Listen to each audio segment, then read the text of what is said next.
Bonjour mesdames et messieurs, bienvenue dans Culture Nabisso, au-delà de nos frontières. Je suis Emma Lucia de Event Business William Productions, en partenariat avec BC Records. Aujourd'hui, j'ai l'honneur de recevoir sur mon plateau Teddy Benzo, une véritable icône du rap congolais. Alors Teddy, on peut se tutoyer. Il n'y a pas de problème à ça. Comment vous allez? Je vais bien, je vais bien. Je vais bien, et vous? Ça va. Alors Teddy, tu es normalement basé sur Pointe-Noire. Ouais. Est-ce que je peux savoir ce que tu fais là? J'ai sorti mon deuxième album solo, qui est un double album, sorti depuis le 29 avril sur toutes les plateformes de téléchargement légales. Et donc voilà, j'ai commencé la tournée médiatique sur Pointe-Noire, et là je suis venu à Brazzaville pour faire la tournée médiatique de Brazza. Cet album, Mwana Mboka, qui cartonne, il y a un titre dans cet album, Big Papa. Comment tu peux expliquer ce titre? Big Papa, c'est un morceau ego trip. C'était juste pour, déjà c'est l'intro de l'album, c'était pour annoncer mon retour, aussi montrer un peu, parce que moi, pendant longtemps, j'ai fait ce qu'on appelle la house school.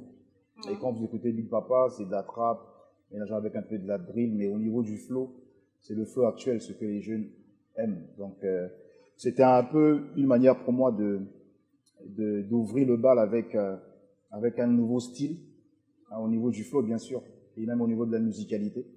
Donc, c'est de l'ego trip, tout simplement. C'est un très bien morceau, un très bon morceau. Et il y a aussi Olomanyama. Et Olomanyama aussi, c'est de la trap. C'est aussi, ça va un peu dans la même lignée que Big Papa. C'est des nouvelles sonorités, aujourd'hui. Moi, je pense qu'il faut, quand on fait du rap, il faut toujours se remettre en question. Moi, je suis quelqu'un qui travaille beaucoup, surtout au niveau du delivering, c'est-à-dire de la manière de rapper, parce que je suis un kicker à la base. Vous savez, il y a plein de rappeurs, mais peu sont réellement des kickers et des lyricistes et des vrais rappeurs en tant que tels. Donc, j'aime bien avoir les morceaux très rap. Je voulais pas arriver avec des morceaux. Déjà, les gens savent que moi, j'aime la thématique. J'aime bien raconter des histoires, j'aime bien dire des choses dans mon rap, mais je voulais pas saouler en faisant qu'un album ou encore qui va sonner un peu très vieux, parce que quand tu rentres dans la thématique à fond, les jeunes ont du mal à te suivre. Donc, je voulais avoir une diversité de couleurs, diversité de styles, toucher en même temps les jeunes, de 15, 14, 25, et toucher les anciens également qui aiment le bon rap, tout simplement. Donc, Olomanyama, c'est encore de l'ego trip, un rap très dur.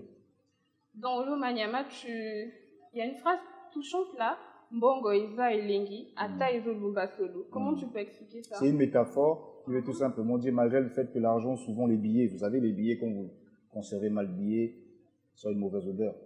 Malgré le fait que l'argent, des fois, ça peut sentir mauvais, mais Eza Elengi, parce que ça nous permet d'avoir une certaine liberté quand on a l'argent, et c'est toujours agréable d'avoir de l'argent. Dans le même album, il y a Maman. On sent que tu mets en avant ta maman. Bien. Elle est quelqu'un de très spécial. Oui, de très cher, spécial pour moi. J'ai jamais chanté pour ma mère. Moi, je pense que chaque fois que l'on vit, il est important on le fait pas assez souvent. Il faut montrer à nos mamans qu'on les aime, de leur vivant, parce qu'elle est encore en vie. Et moi, je voulais immortaliser ma mère. Et c'est une surprise d'ailleurs. Elle sait même pas que j'ai fait un morceau pour elle. Elle va le découvrir quand je vais leur apporter le CD. Vous savez, ma mère, elle est pas très dans la musique. C'est quelqu'un de très distrait. Mais quand je vais l'emmener le CD, elle sera contente de remarquer que son fils lui a dédié un titre. Et je tenais aussi à vous dire que c'est l'un des morceaux, j'ai eu réellement du mal à écrire parce qu'il fallait, ça vient du cœur, il fallait aller en profondeur pour écrire ce morceau. Et il y a Freestyle Vérité, où tu dis Ndoule na Congo, Ezo Simbate. C'est le cas pour toi? C'est le cas pour toi ou pour Non, mais vous savez, quand les gens nous regardent, souvent on est bien habillés, on est tout beau. Tout frais. Les gens ont l'impression que tout baigne. Que voilà, chez nous au pays, on arrive à faire du chiffre. Moi, je pense qu'il est super important de préciser qu'on est encore dans une phase de construction, que notre hip-hop est encore très embryonnaire. On se bat pour créer notre industrie, qui n'est pas encore le cas. Aujourd'hui, on ne peut pas dire qu'il y a de l'industrie musicale au Congo. Mais on est en train d'aller vers là. Et donc, nous, les artistes, on se bat pour bien présenter nos supports, bien se présenter nous-mêmes. Mais le combat est-il qu'on veut réellement qu'on puisse se retrouver musicalement parlant. C'est-à-dire, quand je dis que chez Bisson, la Congo, musique de foot à c'est pas qu'on touche pas de l'argent. Mais je vais tout simplement dire qu'il n'y a pas d'industrie. Si tu sors un album aujourd'hui, je suis sûr à 100% que tu n'auras pas retour sur investissement parce que je suis aussi producteur. Je ne suis pas seulement rappeur. J'ai deux casquettes. Je produis mon album. Depuis que j'ai commencé ma carrière, je fais de l'autoproduction. Donc, je peux vous garantir que quand on fait des supports physiques surtout, ça ne revient pas, on n'a pas retour sur investissement direct. Et vous allez remarquer que aujourd'hui, les multinationales nous accompagnent, ce qui n'était pas le cas par le passé. Donc, on peut dire que la musique aujourd'hui, on arrive à souffler, on arrive à avoir des contrats. Mais dire que voilà, on vend les CD, on fait des disques d'or et c'est pas le cas encore. Mais on aimerait que ça devienne comme ça. Donc voilà pourquoi je dis Ndou et la Congozo Futate. Et tu dis encore Ndou les Betama, époque il y a Sodome et Gomorre. J'aime bien, ça veut dire que. Est-ce que vous avez écouté le morceau ou bien vous avez juste écrit les textes? J'ai très bien écouté. C'est bien, j'aime bien parce que j'aime bien l'émission parce que vous allez un peu en profondeur du texte. C'est rare de voir que les émissions qui te posent des questions par rapport à ce que tu écris dans tes morceaux. D'où les bêtes à mon époque à Sodome et Gomorre. Aujourd'hui, moi je suis quelqu'un, je dirais pas que je lis beaucoup, mais j'ai quand même une forte connaissance générale, culture générale, vraiment étonnante. Donc, vous allez remarquer qu'au jour d'aujourd'hui, les choses se font un peu à l'envers. À l'époque, on te qualifiait de bon rappeur, je vais rester dans le rap parce que c'est mon domaine de prédilection. On te qualifiait de bon rappeur par rapport à ton flow, ton écriture, ton univers. Et aujourd'hui, c'est pas le cas. Aujourd'hui, tu peux avoir un artiste qui ne remplit pas les critères rapologiquement parlant, mais parce qu'il fait beaucoup de vues, on va dire, ouais, lui, il est plus fort que Teddy Benzo, il fait des millions de vues. Donc, le débat, il n'est plus situé sur la musique, le débat est maintenant centralisé sur les vues. Où on va dire, ouais, lui, il roule en voiture, t'as vu, il vient de commencer, ça fait 2 ans, il a déjà acheté une voiture. L'ancien Teddy Benzo, ça fait 10 ans qu'il fait la musique, il n'a pas de véhicule. Donc, allez, quitte Teddy Benzo. C'est-à-dire que les gens font des débats comme ça. Mais quand ça reste seulement des débats, c'est bien, c'est parce que ça alimente un peu le game. Et quand ça devient réellement des critères, c'est pas bon. D'où je dis, d'où les bêtes à mon époque, à Sodome et Gomorre. À part ça, vous avez des jeunes qui se lancent dans des pratiques bizarres, parce que pour certains, ils pensent que la musique, il faut aussi bakisi. La musique, il faut qu'on ait alors qu'il faut juste faire de la musique, et si ta sonorité elle est bonne, les gens vont consommer. Moi, c'est comme ça que j'ai appris la musique. Donc, il y a beaucoup de choses qui se passent aujourd'hui qui, moi, je ne retrouve pas dedans. Moi, je trouve que c'est des anti-valeurs et il faut les dénoncer. C'est vrai que quand j'écris beaucoup en parabole, avec beaucoup de métaphores, parce que je suis un artiste. Si je viens, je dis, très simple, je trouve que c'est pas réfléchi. J'aime bien pousser le bouchon. Certes, il y a des morceaux où je peux être très simple au niveau du message, mais il y a des morceaux où j'aime bien pousser l'intellect. Pour m'occuper. Comme ça, je vous donne aussi un peu de boulot à faire dans l'émission. Bon, on lui pose cette question, on veut savoir ce qu'il a dit. Et c'est là où la chose devient un peu... Donc, ce que je voulais dire par là, c'est qu'aujourd'hui, on vit un peu les choses de manière déplacée. On a l'impression que la pyramide est renversée. Les bons ne sont pas bien valorisés, ils ne sont pas mis en avant, les moins bons sont mis en avant. On n'est plus dans le vrai, je trouve. Donc, je dis, nous les bêtes à mon époque, à Sodome et Gomorre, parce qu'à l'époque de Sodome et Gomorre, on n'était plus dans le vrai. Et il y avait des choses qui se passaient là-bas qui étaient inexplicables. Dans le même titre, je dis 90% basé en un manque d'état d'esprit. Oui, parce que j'ai comme l'impression que le game est en train de perdre ses codes et ses valeurs. Dans le sens où, vous savez, moi j'ai appris le rap comment? C'est-à-dire tu viens, tu suis les anciens. Et les anciens, quand ils rappent, même pour que toi tu aies accès à là où les anciens rappent, il va falloir que tu attendes ton tour. C'est-à-dire qu'il faut anciennement benga, voilà, petit rentre. Bon, prends le micro. Ou encore, bon, fais un freestyle. Et donc, on a grandi avec ces valeurs-là. Tu ne pouvais pas manquer de respect à un ancien. Ou les caïns à talent ou pas, tu ne peux pas le manquer de respect parce qu'il y a hiérarchie et autres. Tu vois ce que je veux dire? Et même au niveau de ceux qui consommaient la musique, il pouvait faire cette distinction-là. Bon, lui, c'est un ancien, il ne faut pas trop lui mettre dans cette catégorie. Ou encore, lui, il vient de telle génération.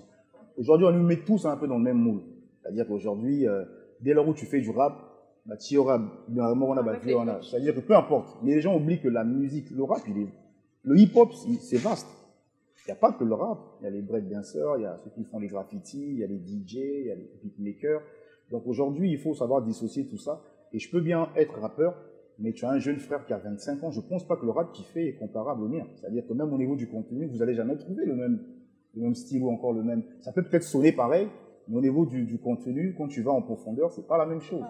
Donc, il faut qu'on remette les choses dans leur contexte. Donc, quand je dis, par exemple, 80% bazar, un manque d'état d'esprit, c'est parce que même les artistes eux-mêmes, ils n'ont pas l'état d'esprit rap. Je ne retrouve pas cet état d'esprit du rap. Revenons, par exemple, dans le clash. Le clash, Le clash, à la base, ça fait partie, le clash et le freestyle, ça fait partie des choses qui réellement doivent être dans le rap. C'est-à-dire que c'est même ça l'essence du rap. Le rappeur, c'est quelqu'un, le rap est né, le rap, c'était pour ceux qui voulaient revendiquer les choses. C'est-à-dire que l'un rappeur qui ne prend pas opposition, qui ne revendique pas quelque chose, donc c'est pas réellement un rappeur, à l'époque.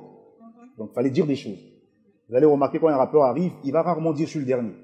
Tous, on est le numéro un, parce qu'il faut se vendre. Mais ça devient un clash quand tu mets le nom de quelqu'un. Mais au jour d'aujourd'hui, même ceux qui ont les pages, ce que moi je déplore, c'est que les pages et les fans nous mettent dans un conglomérat ou encore dans une sorte de bulle, dans le sens où si tu fais quelque chose, au lieu que le monsieur qui gère la page, par exemple là, vous m'avez demandé qu'est-ce que je veux dire quand je dis de les mettre à l'époque, à Sodome et Gomorrhe. Bon, il ne va pas capter ça, il va aller prendre là où j'ai dit, bah, comédien, bah, on a trop. Et il va dire, il va mettre sur sa page, il dit, Benzo a dit, bah, comédien, bah, on a trop. Donc il a clashé quel rappeur. Vous voyez, il faut savoir, voilà, il faut remettre les choses dans leur contexte. Moi, je suis un haut-parleur. Moi, je suis quelqu'un, je dis tout haut ce que les gens pensent tout bas, ce que le quartier pense tout bas. C'est-à-dire, si aujourd'hui, dans le quartier, les gens disent que rap est comme au Koufa, parce qu'il y a maintenant trop de comédiens, ou bien parce que c'est maintenant trop n'importe quoi. Mais moi, je viendrai et je dirais dans mon morceau, moi aussi, j'estime qu'on dirait rap comme au père des sens, on a dit avec mes mots. Mais ça ne veut pas dire que j'ai insulté quelqu'un.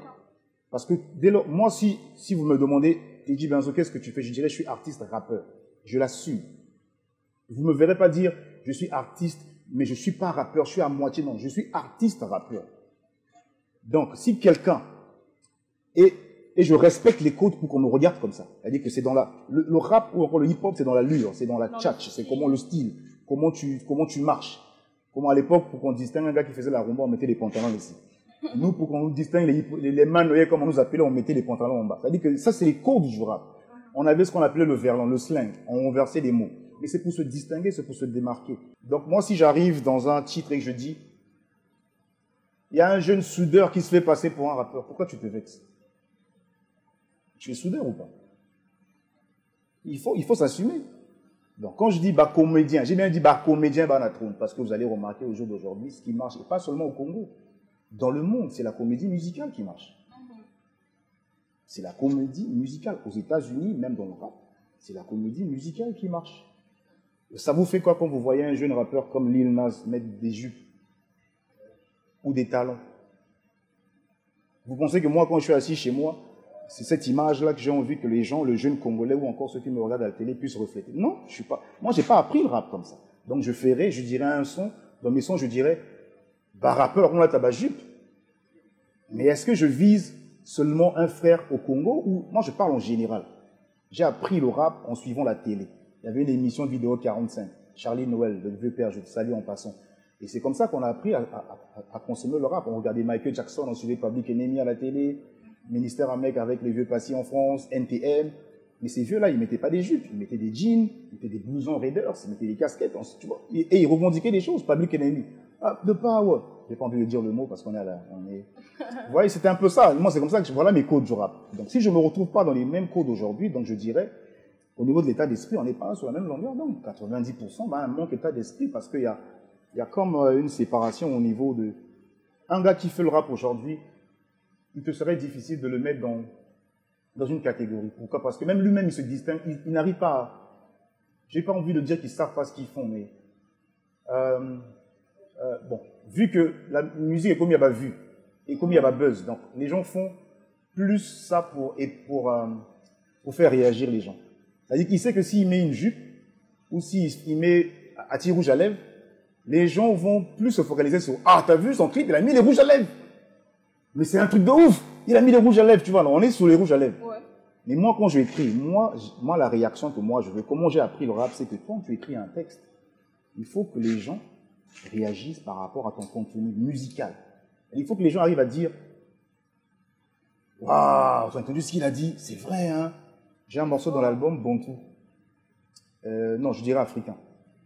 Quand je dis « Ils sont venus chez nous, ils nous ont appris à prier comme nous. » Les yeux fermés. Quand on a ouvert les yeux, on avait la Bible et ils avaient nos terres. Tu verras rarement quelqu'un mettre ce punchline sur eux. La Djunga va tirer la photo, va commettre punchline, te dit Benzo a dit ça sur un titre. Et pourtant, ce message, c'est un message panafricain. C'est un message où je revendique des choses. Je dis, c'est très profond. C'est-à-dire que ces gens-là sont venus chez nous, nous ont tout pillé. Et c'est nous-mêmes qui les avons servi, notre continent, notre pays, sur un plateau. Vous voyez ce que je veux dire? Mais les gens ne vont pas s'attarder dessus. Parce que déjà, au niveau même de l'écriture, ou encore de... Le petit, il ne veut pas trop chercher à comprendre. Lui, il voit. Et, le Vermin Jordan. Vous voyez, c'est maintenant comme ça. C'est-à-dire que le visuel, c'est ce qui détermine. Donc, les jeunes d'aujourd'hui viennent avec ces codes-là. Ils veulent plus choquer choquer pour plaire. Voilà le truc, tu vois. Choquer pour plaire. Donc, eux et moi, on n'a pas le même état d'esprit. Donc, je dis 90%, excusez-moi, quand vous me posez une question, je peux développer. Mais c'est juste pour revenir. J'aime pas qu'on puisse mal comprendre ce que je veux dire. La génération d'aujourd'hui, ils sont super bons. Moi, j'estime qu'ils sont plus talentueux que notre génération. Mais il ne faut pas oublier que quand vous avez une génération d'or comme ça qui vient, et il y a le revers de la médaille. Et le revers de la médaille, c'est le yin et le yang. Il y a toujours le bon côté et le mauvais côté. Et j'ai comme l'impression qu'au jour d'aujourd'hui, c'est le mauvais côté qui prime. C'est-à-dire que le mauvais côté prend le dessus. Exactement. Quand vous écoutez les jeunes, pas Benzo, pas les gars de ma génération, quand vous écoutez la génération après nous, rares sont ceux qui sont réellement dans l'écriture, dans le contenu. Et tu auras du mal à écouter un son, tu retiens quelque chose. Mais c'est parce que nous aussi, les consommateurs, donc vous, ceux qui nous regardent, il faut pas à l'exigence de l'artiste, si réellement l'artiste, il a le potentiel, mais quelque part, il est en train de dérailler, même le public peut aider cet artiste à revenir sur le droit chemin. Même moi aussi, en tant que grand frère. Mais si je continue à dire aux petits, tu as mis les rouges à lèvres, c'est top, mon petit, c'est ça le hip-hop. Est-ce que je suis en train réellement de le... Vous voyez, non? C'est un peu là où il y a le décalage entre moi et certains rappeurs ou certains gars qui sont dans le milieu. D'où je dis, au niveau de l'état d'esprit, on n'est pas pareil, tout simplement. D'accord. As-tu un quelconque regret en ce qui concerne l'album? Non, l'album sonne comme je voulais. Pourquoi? Parce que j'ai pris mon temps, j'ai pris 8 ans. Il faut préciser que c'est un double album qui sortira en 2 volets. Ça, c'est le premier CD. La différence entre le premier et le deuxième CD, le premier CD, il est à 80% en Lingala, featuring Banamboka. Et le deuxième CD, il est 80% en français, featuring les artistes d'ailleurs. Ça a pris du temps parce que je voulais... Vous savez, quand tu as fait un produit comme Illégal, mon album, c'est-à-dire que c'était un album tellement adulé par le public, je ne voulais pas revenir avec un album qui fera du rechauffé, c'est-à-dire qui va un peu sonner comme Illégal. J'ai pris mon temps, je l'ai reposé 3 fois l'album, 2 fois parce que j'ai perdu les projets, la 3e fois parce que je ne kiffais pas la direction artistique. Donc au jour d'aujourd'hui, je suis satisfait à 100% de comment ça sonne, parce que je voulais que ça sonne comme ça. D'accord. Y a-t-il un artiste congolais avec qui tu aurais aimé faire, je sais pas... Il y a beaucoup d'artistes que j'aurais aimé collaborer pour ce projet-là, parce que c'est un double album. Mais après, vous savez, on ne peut pas collaborer avec tout le monde ne peut pas t'aimer non plus. Dans le game, il y a aussi beaucoup d'ego. Dans notre game, le monde musical, c'est un monde bourré d'ego. On ne peut que collaborer avec les gens avec qui au niveau de l'état d'esprit, au niveau même de la fraternité en question du mouvement hip-hop, vous avez la même longueur d'onde. Parce que s'il y a décalage, parce que moi j'estime que la musique c'est du partage, la musique c'est une magie, on va au studio pour créer une magie. Comment on va aller créer une magie si toi et moi on s'entend pas? S'il n'y a pas de feeling. S'il n'y a pas de feeling. Si Dieu n'a moté manao ni naranga, mais on appelle ça par exemple moi caché. Tu vois ce que je veux dire? Donc tu le fais à contre-cœur. Et vous allez remarquer, moi mes featuring, ça marche souvent parce que je collabore beaucoup avec les gens avec qui j'ai un bon feeling.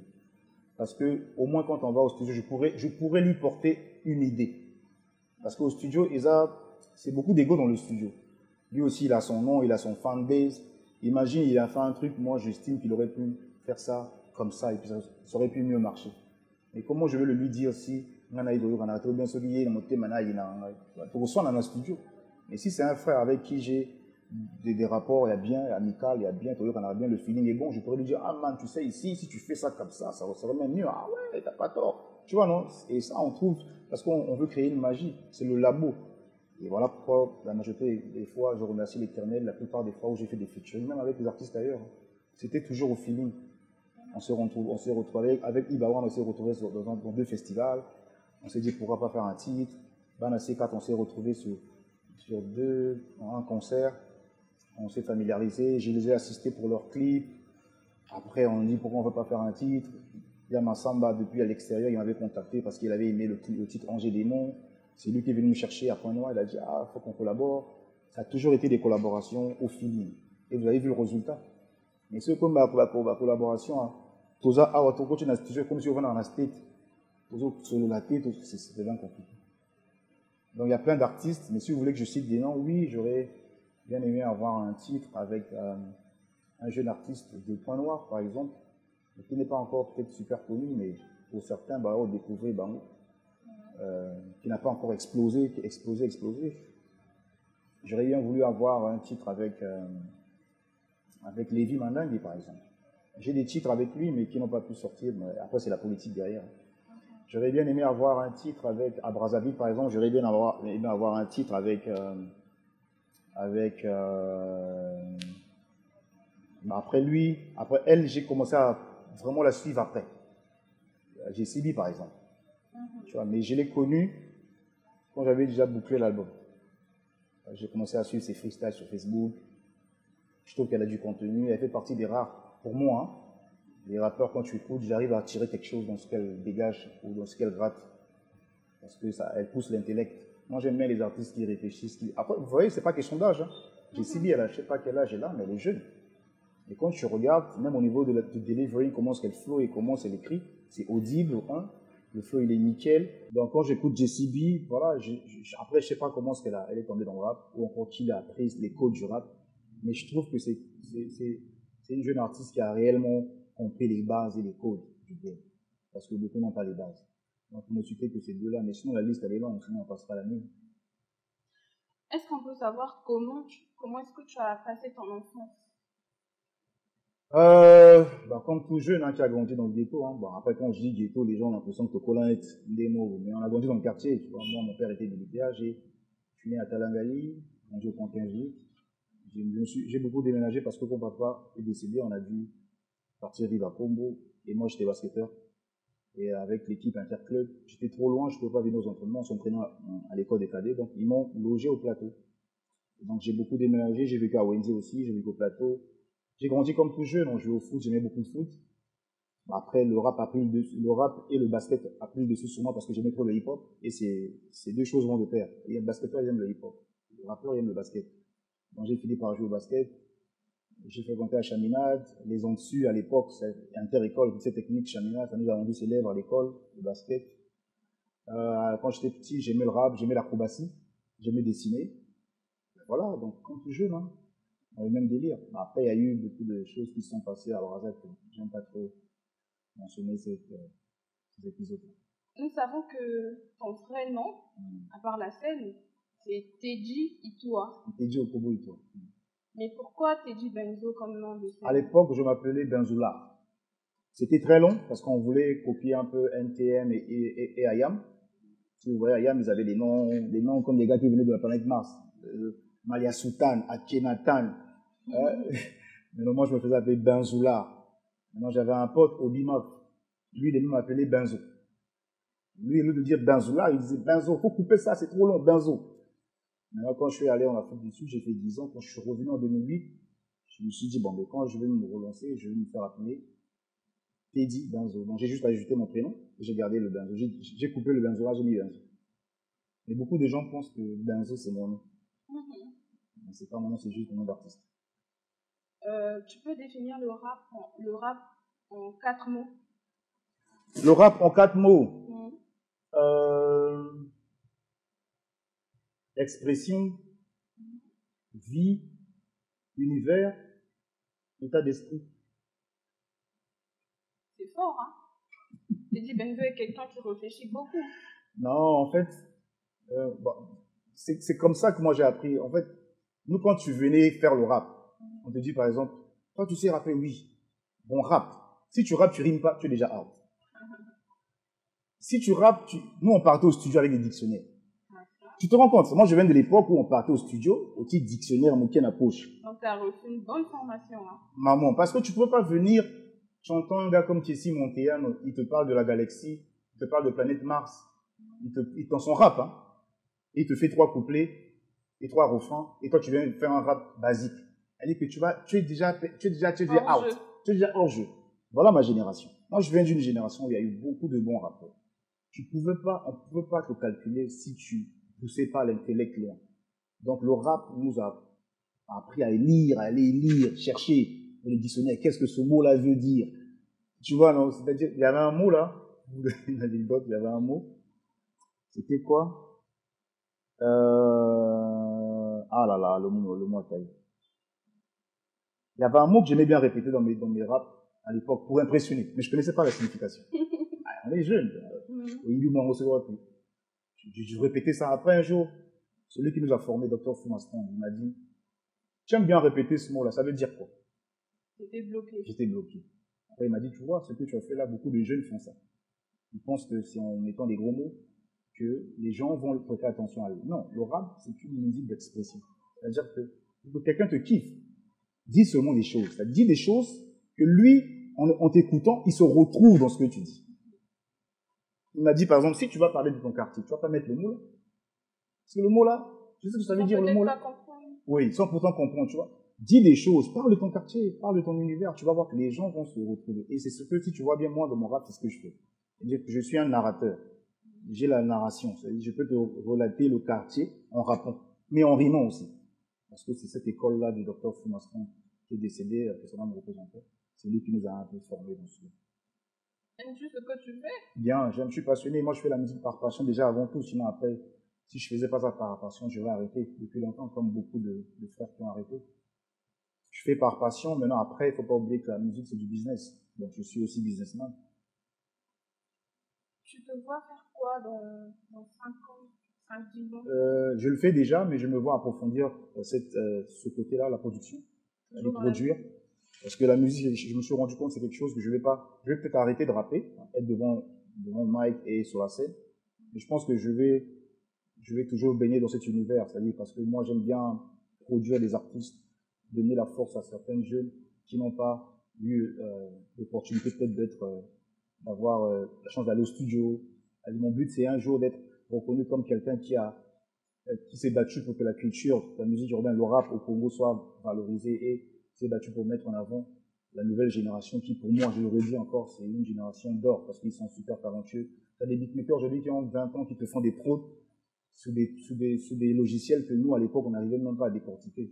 Mais les petits, ils prennent le logiciel, 2 jours après, ils te font des prods de ouf. Donc, en tant que Ndiagama Solo, comme on dit, en tant que leader ancien de la génération d'Aosu, notre rôle, j'estime, c'est de donner la voix à la nouvelle génération. Voilà pourquoi vous allez remarquer, j'ai un titre dans le premier clip de mon album. C'est Balaba Laoud. Et ce featuring, c'est un featuring que j'aime beaucoup parce que c'est multigénérationnel. Tu as Bioman qui vient d'une autre génération, tu as Spinoske Zazo qui vient d'une autre génération, tu as Zoko Adeblé qui vient d'une autre génération, et tu as Kila, et puis après tu as moi. C'est-à-dire que c'est vraiment un featuring multigénérationnel pour montrer aussi à ces anciens qui, beaucoup, hein, parce que contrairement à ce que les gens pensent, il y a beaucoup d'anciens qui ne donnent pas la chance à la nouvelle génération, hein, qui font même pas, qui collaborent même pas avec les jeunes. Moi, je produis les jeunes. Je collabore avec eux. Je les mets dans mon album. Je paye les clips, je les mets en avant. On ne peut que faire ça. Moi, c'est ce que j'ai. Le peu que j'ai, je donne. Après, les gens, on demande toujours plus. C'est normal.